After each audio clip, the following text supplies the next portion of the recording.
நமது ஆற்காடு லூத்தரன் திருச்சபையின் திருக்கோயிலூர் சீலோம் சபையை சார்ந்த என் பேர் தினேஷ். நான் வாலிபர் இயக்கத்தின் செயலாளராக பணியாற்றி வருகிறேன். வருகின்ற 27/7/2024 அன்று சனிக்கிழமை நடைபெறவுள்ள பேராயர் தேர்தலில் நம்பர் 1 என்ற நம்பருக்கு reverend doctor T Peter Paul Thomas ஐயா அவருக்கு வாக்களிக்குமாறு பொதுக்குழு உறுப்பினரிடம் பண்பாக கேட்டுக்கொள்கிறேன்.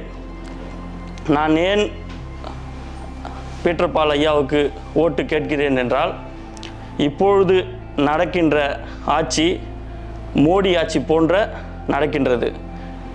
அதற்கு முக்கியமான காரணம் என்னவென்றால், திருச்சபையில் ஒரு திருச்சபையில் அவங்களுடைய டிமாண்ட் அதிகமாக உள்ளது.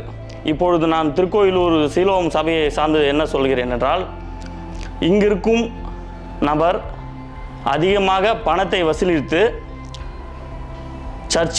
சர்ச்சு போர்டுக்கு கட்டணும்னு சொல்லிட்டுமே செய்கிறாங்களே வசர திருச்சபை வளரணுன்ற எண்ணத்தோடு யாருமே இங்கே செயல்படவில்லை. நான் என்ன சொல்கிறேன் என்றால், திருச்சபை வளர்ந்தால்தான் மக்கள் நன்மை அடைவார்கள். திருச்சபை வளரவில்லை என்றால் சபைக்கு ஒரு மக்கள் மிகவும் தாழ்மையாக நிலைக்கு தள்ளப்படுவார்கள். திருச்சபை பணத்தை எடுத்து லீகல் மெம்பர் வேணும், நம்ம சபைக்கு அதிகமாக லீகல் நம்பர் வேணும்ன்ட்டு அதிகமான பணத்தை அங்கே கட்டிவிட்டு இங்கே இருக்கும் திருச்சபையை அழிக்கிறார்கள். சீலோம் குருசேகரம் மிகப்பெரிய சபை.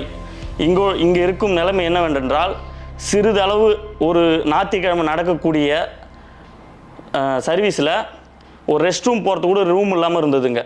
அப்படி ஒரு சூழ்நிலையை இங்கே கட்டணுன்னா கூட இங்கே சண்டை போட்டு தான் வாங்குறதா இருக்கிறது சூழ்நிலை. ஒவ்வொருவரும் அவங்களுடைய வேதனையை நம்மளிடம் வெளிப்படுத்தும் போது நம்ம போய் கேட்டால், நான் எதிர்கட்சிக்காரன், நான் யாரோ ஏவி விட்டு பேசுகிறேன் அப்படின்ற சூழ்நிலை மட்டும்தான் எங்கள் எல்லாருமே எடுத்து வெட்டி பேசுகிறாங்களோ சார். சபைக்கு நல்லது தான், அவள் தம்பி சொல்கிறது ரைட்டு தான் அப்படின்னு சொல்லிட்டு யாருமே இங்கே பேசுகிறதில்ல. எதை கேட்டாலும் பணம் இல்லை. வருஷத்தில் ஒரே ஒரு நாள் தான் கிறிஸ்மஸ், வருஷத்தில் ஒரே ஒரு நாள் தான் ஈஸ்டர். இந்த 2 பண்டிகையும் சபையில் நல்லா செலிப்ரேஷன் பண்ணணும். நல்லா செலிப்ரேஷன் பண்ணி வர மக்களை நல்லபடியாக சந்தோஷமாக போகிறதுக்கு தான் நம்ம சபையை நடத்துகிறோம். இந்த 2 திருவிழாவும் 2 ஃபங்க்ஷனையும் பட்ஜெட் போட்டு நடத்துகிறாங்க. திருக்கோயிலூர் பொறுத்த வரைக்கும் பட்ஜெட் போட்டு நடத்துகிறாங்க. 25,000 கொடுக்குறேன், இதில் செஞ்சால் இல்லைனா செய்ய முடியலனா விடு, நான் வெளியில் ஆள் வச்சு செஞ்சிடன்றாங்க. காலகாலமாக திருக்கோயிலூர் சபையில் வாலிபர் இயக்கம் மிகவும் வலிமையான ஒரு வாலிபர் இயக்கமாக இருக்கும். ஆனால் இந்த வாலிபரே மடக்கி ஒடுக்கி பிரிவினை ஏற்படுத்தி ஒருத்தர் 4-5 பேராக பிரித்து சபையை ஒன்றும் இல்லாமல் ஆக்கிறதுக்கு முக்கியமான காரணம் யாருன்னு கேட்டால், இன்றைக்கி நடக்கிற ஆட்சி தான் முக்கியமான காரணம். இந்த சபையில் நடக்கிற ஒரு அட்டுவழுக்கு எல்லாமே ரொம்ப தலைகெட்டு போயிருக்குது. ஏதாவது நம்ம பேசினா சண்டைக்கு வர மாதிரி தான் நடக்குதே வசர யாருமே இங்கே திருச்சபை நல்லா இருக்குன்னு நினைக்கிற ஆள் யாருமே இந்த சபையில் கிடையாது. ஒரு சில பேர் முன்னெடுத்து இந்த செயல்களை செய்கிறவங்களையும் தேவையில்லாத பிரச்சனைகளை உருவாக்கி அவங்கள பிரச்சனைக்குரிய ஆளாக ஆக்கி அவங்க வெளியில் வந்தாலே இவர் இதுக்காக தான் வராரு, அவர் இது தான் பண்ணுறாரு அப்படின்னு அவங்க பேரை டேமேஜ் பண்ணுறதுக்காகவே மட்டுமே இந்த திருச்சபை நடந்து கொண்டிருக்குது. சீலோம் சபையில் முக்கியமான ஒரு குறிக்கோள் என்னவென்றால், தான் வளரணும்னு தான் அந்த திருச்சபையில் இருக்காங்களே வசர சபை வளரணும் யாருமே கிடையாது. தான் பேர் வெளியில் போகணும் தான் நினைக்கிறாங்களோ சார், சபா பேர் வெளியில் போகணுன்னு யாரும் நினைக்க மாட்டாங்க. நிறையா இடத்துல நிறைய ஆசிரியர்கள் டிப்ளாமெண்ட்லால் கவர்மெண்ட் இடத்துக்கு போடுறாங்க. எக்ஸாம்பிள் என் கூட நண்பராக பழகிற ஒரு வாதியார், அவர் டிப்ளாமெண்ட் ஆகுது அப்படின்னு சொல்லிட்டு கேட்டு கையெழுத்து வாங்கிறதுக்காக திருவண்ணாமலை போனார். போன இடத்துல அவரை 5 பொறுப்பில் உள்ள முக்கியமானவர்கள் அவரை மிகவும் கடுமையாக அவரை விமர்சித்து அவர் மன உடைச்சலுக்கு ஆளாக்கி அவரை வெளியில் அனுப்பிச்சாங்க. இன்றைக்கி அவருக்கு டிப்ளாமெண்ட் ஆகி அவரை வெளி ஸ்கூலுக்கு போட்டாங்க. கவர்மெண்ட் ஸ்கூலில் போய் வேலை செய்கிறாங்க. கவர்மெண்ட்டில் என்ன மதிப்பு இருக்குன்றது உங்களுக்கு தெரியும். எய்டட் ஸ்கூலா, மேனேஜ்மெண்ட் ஸ்கூலா, அவங்களாம் எக்ஸாம் பாஸ் பண்ணி வந்துருக்க மாட்டாங்க. இவங்களே போடுற அப்பாயின்மெண்ட் தான், அவங்களுக்கு ஒன்றும் தெரியாது அப்படின்ற ஒரு சூழ்நிலையை உருவாக்கி அங்கேருந்து நம்ம ஏஎல்சியிலேருந்து போகிற டீச்சர்ஸ் எல்லாருமே அசிங்கப்படுற அளவுக்கு தான் இன்றைக்கி நடந்துருக்குது.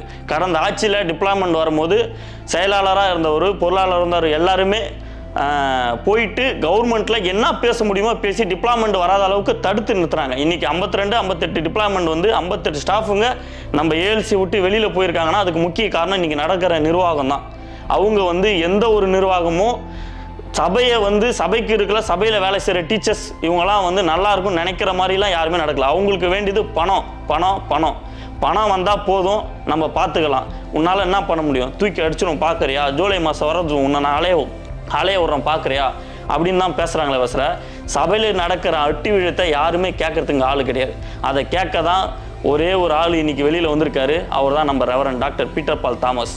ஐயாவுக்கு 1 என்ற நம்பருக்கு வாக்களிப்போம். பொதுக்குழு உறுப்பினர் அனைவரும் 1 நம்பருக்கு வாக்களிப்போம். வெற்றி பெற செய்வோம்.